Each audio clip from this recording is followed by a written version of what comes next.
They wanted some background some way, somehow, and they just decided to go with their own thoughts. Anyway, here's Evan Roberts, WFAN. It is time for the Jets to acquire Shedeur Sanders from the Cleveland Browns. And someone tell me why that's a bad idea. And I don't want to hear about it's a circus. It's a circus? What's this? What the hell is this that we're watching? Bad, crappy football is a circus. The Jets should have drafted this guy, I don't know, second, third, fourth. They got a million opportunities to draft him. He has not gotten an opportunity in Cleveland. I don't really care about the Cleveland Browns, so I'm not going to fight their battles. I'll let Josina Anderson take care of that. All I'm saying is I see a talent, a guy I think we all talked about him as a guy that could at least be a serviceable starting quarterback in the NFL. If you thought the NFL draft was the end of the story, think again, because what's happened behind closed doors right now is league executives panicking, owners furious, and front offices quietly second-guessing everything they thought they knew. This is Spill News, where secrets don't leak, they explode. 1 minute. Shedeur Sanders was a fifth-round afterthought. The next? Allegedly. All 32 teams are watching like a ticking time bomb headed straight for the 2026 season. The internet couldn't believe it, and trust me, you won't either. We're talking about private calls, late-night texts, hypothetical conversations that were never supposed to leave the room. And suddenly, NFL owners are asking the same uncomfortable question. Do we all just miss the biggest quarterback mistake in years? Fans are screaming. Radio hosts are melting down. Anonymous insiders are whispering things like, "Bro said too much and they can't take it back." And while some call it hype, others are calling it panic. So let me ask you this. If you were in this position, same pressure, same doubt, same league watching your every move, what would you do? Because once we break this down, from the draft room regrets to the secret interest nobody wants to admit, you'll see why this story doesn't just get messy, it gets uglier. I've had some knockdown dragouts about this guy, and I've had to deal with a lot of people over these last few months, and it's been longer than a few months, honestly, who, A, think that the Browns are sticking it to Shedeur on purpose. They're not. Now, I never claimed that the Browns wouldn't do it by accident, where they might ruin him on accident. They've ruined guys before, and they may ruin him again. So I didn't take that part out of the equation at all. That was left in there. I don't think that they're going to go out of their way to put the boots to Shedeur or screw him out of an opportunity or treat him wrong. The story of Shedeur Sanders was never supposed to go like this. Not like this. From the outside, it looked simple. A famous last name, college hype, cameras everywhere, critics ready, supporters louder. But inside the league, inside those cold draft rooms filled with coffee cups, ego and fear, Shedeur was quietly being labeled something far more dangerous than overrated, complicated. Before the draft, executives whispered that he was marketed too well, that the spotlight followed him instead of the playbook, that his name came with noise. Not scandal noise, something worse in NFL culture, attention, and in a league that pretends it loves stars but secretly resents ones it doesn't control, that mattered. So when draft night came and went round after round, name after name, something strange happened. Teams passed.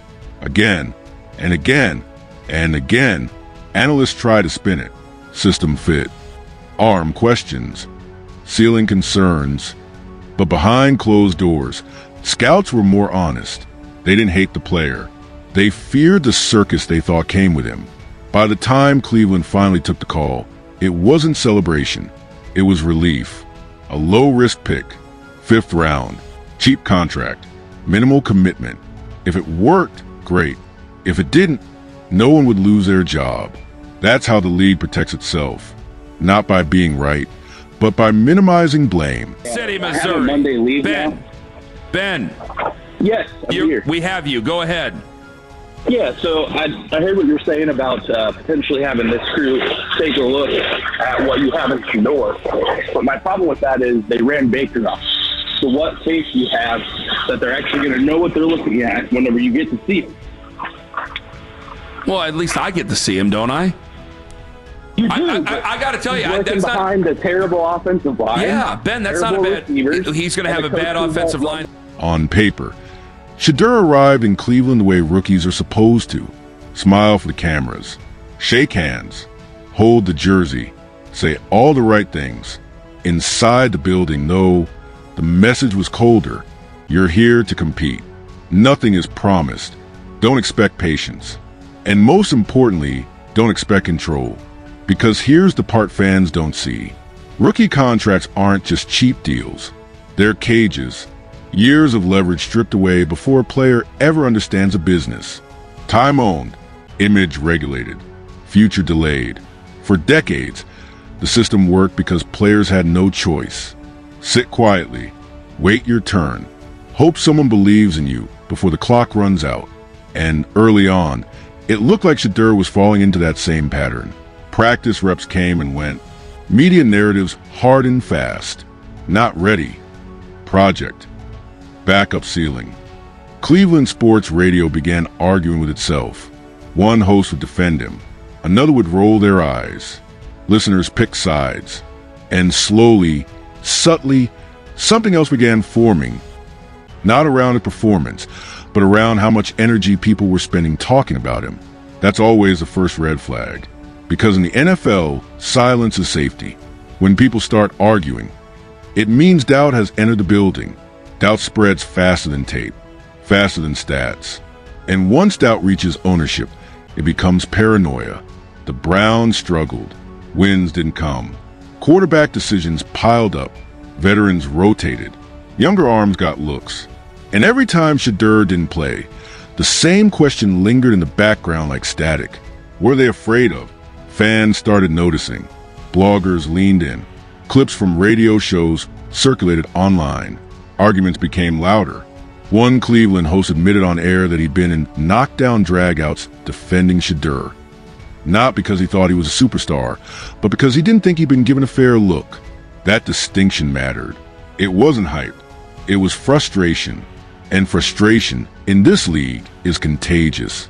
Because while Cleveland debated, other teams were watching. Quietly, carefully. Quarterback rooms across the NFL are fragile ecosystems.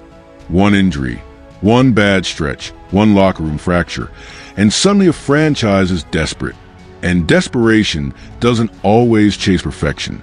Sometimes it chases potential. That's when the whispers started. Not trade offers, not formal calls, just curiosity. A scout texting another scout. A front office exec asking a familiar voice, "What do you guys really think of the Sanders kid?" A late-night conversation framed as hypothetical. No paper trail, no commitment, just fishing. And Cleveland noticed. Suddenly, media members began hearing the same thing from different sources. Teams were asking questions, not about price, about availability, about attitude, about whether Cleveland believed in him or was just tolerating him. And when teams ask that question, it means they smell uncertainty. Here's where the story bends. Because the Browns of all franchises understand regret. They've lived it. Quarterbacks who left and thrived. Names that still haunt Sundays. Fan bases that never let go. And inside Cleveland radio, that fear started to surface. Hosts said it out loud. You don't want to watch another one succeed somewhere else. That's when the internal conflict truly began. Do you protect the locker room by staying patient? Or do you protect the future by finding out what you have before someone else does?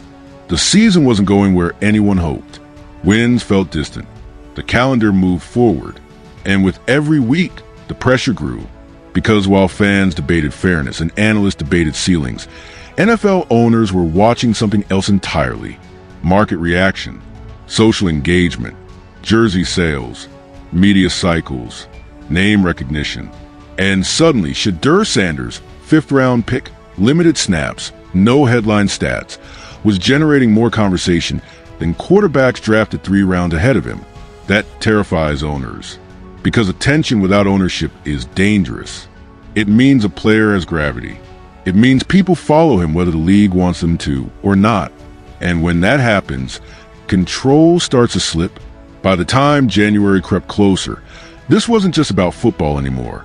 It was about leverage, about who blinks first, about whether Cleveland could afford to wait, or whether waiting would cost them everything. And just when everyone thought the noise would die down, someone in New York turned the volume all the way up. But what came next, even his enemies didn't expect. That moment in New York didn't just turn the volume up. It blew the speakers out. Because when a major market radio host says something on live air, the league pretends not to listen, but it always does. And when that host looks into the mic and says, "It's time for the Jets to acquire Shedeur Sanders from Cleveland," that's not a take anymore. That's a flare shot into the sky. The reaction was instant. Clips went viral. Group chats lit up. Front offices that had quietly just been curious suddenly had to confront an uncomfortable reality. The secret wasn't a secret anymore. A fifth-round quarterback with limited starts had just become a public trade discussion in the biggest media market in the country. And here's the part casual fans missed. The outrage wasn't about the Jets. It wasn't even about the trade idea itself. NFL owners were furious because the quiet phase was over. Once something becomes loud, leverage shifts. Once fans start asking questions, teams lose control of the timeline. That's when the spin machines fired up. You started seeing anonymous quotes pop up online. "He's not ready. He's a distraction. The Browns aren't shopping him." And sure, some of that was true, but the timing was suspicious. Because at the same moment those quotes were leaking, something else was happening behind the scenes. Calls were increasing. Not formal offers, not paperwork, but feelers. Teams asking what it would hypothetically take. Teams asking if Cleveland was truly committed or just trying to survive a lost season. Teams asking whether the Sanders situation was stable or fragile. And fragility is blood in the water. The Jets weren't alone. That's what made this explode. Other franchises, some with starters, some without, began running the numbers in their heads. What if Cleveland panics? What if the price stays low? What if we wait too long and someone else moves first? This wasn't about believing Shedeur was the next superstar. This was about fear of being wrong again. Because every general manager carries a graveyard of passed-on quarterbacks. Names they defended at the time. Explanations they rehearsed. And when one of those names resurfaces, even slightly, it triggers something primal. What if this is another one? That's why the reports started sounding insane. Multiple teams have inquired. League-wide interest. Internal discussions across nearly every franchise. People scoffed, but insiders knew better. In the NFL, interest doesn't mean love. It means curiosity mixed with anxiety. It means someone asked the question out loud in a meeting. And once that happens, it's already too late. Meanwhile, Cleveland sports radio was melting down in real time. Hosts were fighting each other on air. Not about talent, but about philosophy. One side said, "You don't trade a rookie before you know what he is." The other fired back, "You don't let distractions rot a locker room." Listeners picked teams. Social media amplified every argument. And suddenly, a quarterback who barely played was dominating the city's sports conversation. That's when the leaks changed tone. Instead of "he's not ready," the whispers became more careful. "He hasn't done anything wrong. He's been professional." The issue isn't him, it's the noise around him. That distinction mattered. Because once insiders start defending a player's character, it usually means teams are worried about public perception. And public perception was turning fast. Fans began reframing the story, not as entitlement, not as hype, but as opportunity withheld. Why not let him play? What do you have to lose? And those questions echoed louder as the season slipped away. Losses piled up, the future felt distant, and patience wore thin. Then came the stat that terrified ownership. Engagement. Clips involving Shedeur were outperforming highlights from actual starters. Jerseys were moving. His name drove clicks. And every marketing department in the league understands one truth. Attention is currency, but attention you don't control is liability. That's why owners were furious. Not because teams were calling, not because radio hosts were yelling, but because a player drafted to be quiet was becoming unavoidable. And when the league doesn't control the narrative, it looks for someone to blame. That blame landed squarely on Cleveland. Why didn't they shut this down earlier? Why did they either commit or move on? Why did they let the uncertainty grow? Those questions were being asked in ownership circles. Quietly but sharply. And Cleveland's answer was simple. They weren't selling low. Behind closed doors, the Browns made it clear. A 5th round pick back? No. A symbolic trade to make noise go away? Absolutely not. If they were going to move him, it would be on their terms. Not because a radio host embarrassed them. Not because other teams got desperate. That stance only fueled the fire. Because now, instead of forgotten rookie, Shedeur Sanders had become something far more dangerous. A leverage point. Every week he stayed put, his mystery grew. Every snap, he didn't take raise more questions. And every argument about him increased the fear that someone else would benefit. The league hates mysteries. And the biggest mystery wasn't whether Shedeur could play. It was what would happen if Cleveland guessed wrong. Because everyone in that building remembered what it felt like to watch a quarterback they gave up on succeed somewhere else. They remembered the memes, the think pieces, the endless told you so. And the idea of living through that again, with a player this visible, was unbearable. So the calls kept coming, the rumors kept spreading, and the pressure kept building. And just when it seemed like Cleveland had stabilized the situation, another name entered the conversation. And once that name surfaced, this story stopped being about football altogether. That name didn't come from a trade rumor. It didn't come from a leak. It came from something far more dangerous in the NFL ecosystem, ownership memory. Because the moment the conversation shifted from can he play to what happens if we're wrong, everything changed for Shedeur Sanders. This wasn't about arm strength anymore, or footwork, or reads. It was about legacy damage. Inside Cleveland, the fear was no longer hypothetical. It was personal. Executives remembered the last time they told themselves, "We'll know when we know." They remembered waiting too long, letting narratives rot, letting frustration fester, and then watching another quarterback put on a different helmet and suddenly look free. That's why the Browns dug in. No matter how many calls came in, no matter how many what-if conversations happened around the league, Cleveland's message stayed consistent. We're not trading him before we understand him. To outsiders, that sounded stubborn. To insiders, it sounded terrified. Because here's the truth no one wants to say out loud. The Browns weren't protecting an asset. They were protecting themselves from humiliation, from the headlines, from the documentaries that would be made if this went wrong, from the clips of fans screaming, "How did you not see it?"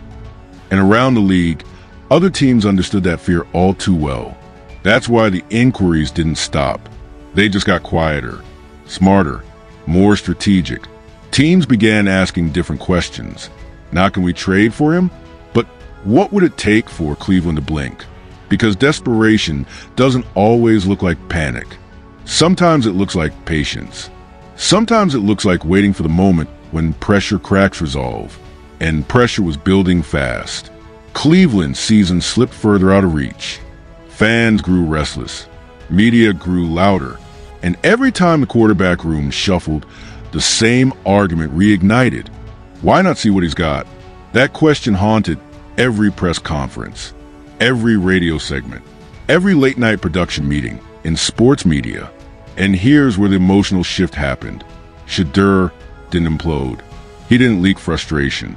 He didn't post cryptic messages. He didn't burn bridges. In a league where young players often self-destruct under uncertainty, he did something far more unsettling. He stayed calm. Teammates noticed. Coaches noticed. Even critics noticed. And when a young quarterback handles chaos without cracking, it forces people to reevaluate their assumptions. The circus narrative began to look lazy. The distraction argument started sounding hollow, and that scared teams even more. Because now the question wasn't, is he ready? It became, what if he's growing in silence? NFL front offices hate invisible development. They want proof. They want tape. They want control. And when they don't have it, fear fills the gap. That's when the speculation reached its peak. Anonymous league voices began floating worst-case scenarios. What if Cleveland keeps him and he plays well? What if they keep him and then demand a king's ransom? What if they don't play him enough and another team unlocks him later? Every outcome carried risk. And in the NFL, risk without certainty is poison. That's why owners were furious. Not at Shedeur, not even at Cleveland. They were furious at the system that allowed the situation to exist. A system where a 5th-round pick could suddenly gain leverage, where market value could spike without permission, where a player could become a storyline before the league decided he deserved to be one. Because if this happened once, it could happen again. And here's the part no one expected. Shedeur Sanders was winning without ever touching the field. Think about it. He went from draft day afterthought to league-wide debate, from project to problem, from cheap insurance to potential asset. Every conversation raised his value. Every argument kept his name alive. And every team that asked about him confirmed one thing: passing on him might have been a mistake. That's leverage. Whether Cleveland trades him or keeps him, the outcome favors the player. If he stays and plays well, he proves the doubters wrong. If he stays and struggles, he still outperformed expectations. If he's eventually traded for real value, it validates a belief that he was underestimated. And if he leaves and succeeds elsewhere, that becomes legend, the nightmare scenario Cleveland is trying to avoid. So as January closed and the noise refused to die, one reality settled in across the league. This wasn't a passing storyline. It wasn't radio fluff. It wasn't social media hype. It was a pressure test, a test of patience, of ego, of institutional memory. And no one knew who would fail at first, because the NFL doesn't just chew up quarterbacks, it chews up decisions. And the decision Cleveland makes with Shedeur Sanders, whether now, later, or never, will follow people for years. Front offices will be judged. Owners will be questioned. Careers will hinge on whether this was caution or cowardice. And the most uncomfortable truth of all, Shedeur doesn't have to do anything else. The league is doing the work for him. So now the question shifts to you. If you're an NFL general manager watching this unfold, do you trust your current quarterback situation? Or do you quietly wonder what might happen if you took the risk everyone else avoided? Because whether Cleveland keeps him or trades him, one thing is already clear. Shedeur Sanders is no longer just a fifth-round pick. He's a test. And the entire league is watching to see who fails it.